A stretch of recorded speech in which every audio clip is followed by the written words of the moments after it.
Hey guys, I just want to talk to you today about this second poem by Henry Wadsworth Longfellow titled The Tide Rises, the Tide Falls.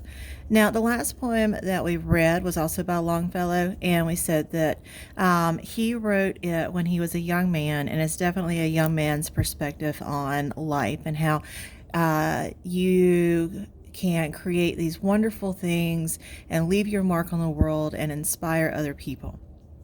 The second poem by Longfellow, he's much older when he wrote this, and so we get kind of a different perspective.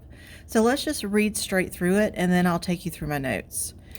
The tide rises, the tide falls, the twilight darkens, the curlew calls. Along the sea sands damp and brown, the traveler hastens toward the town, and the tide rises, the tide falls. Darkness settles on roofs and walls, but the sea in darkness calls. The little waves with their soft white hands efface the footprints in the sands, and the tide rises, the tide falls. The morning breaks. The steeds in their stalls stamp and neigh as the hostler calls. The day returns, but never more returns the traveler to the shore, and the tide rises, the tide falls.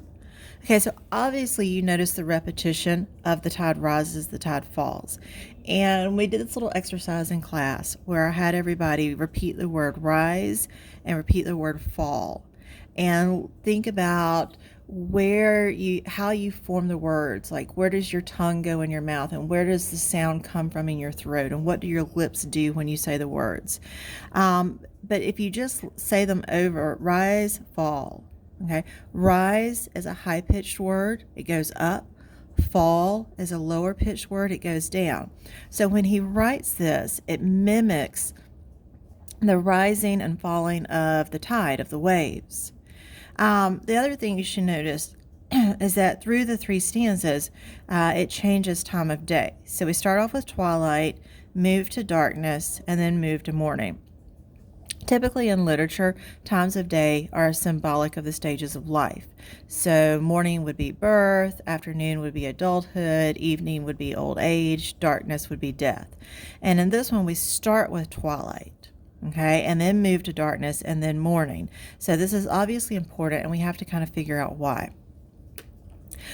In the first stanza, we have a traveler who is going towards the town, but he's not just walking or strolling, he hastens. So he's in somewhat of a hurry towards the town. And while he's doing this, the time of day is changing, the birds are calling, the tide is rising. Darkness comes in. And we have this personification of the sea here. It calls, it's got little, the waves have soft white hands. But what do these hands do? They efface the footprints. Okay, efface just means erase. So they erase the traveler's footprints up here from the sand. Okay, then we have morning breaking. Okay, the horses need to be fed. The hostler is calling to the horses.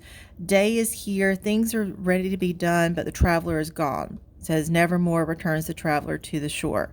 So the idea here is that if we're talking about the stages of life, okay, as you die, okay, the mark that you've made on the world, your footprints, are erased and life goes on. So much darker view of life and death than the earlier poem by Longfellow. And you can see this is what we came up with in class. You live, you die, you're forgotten, life goes on.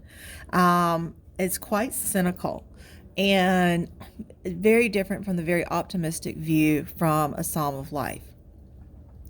All right, I hope that helps you understand this, and I'm going to put up a new poem in just a second.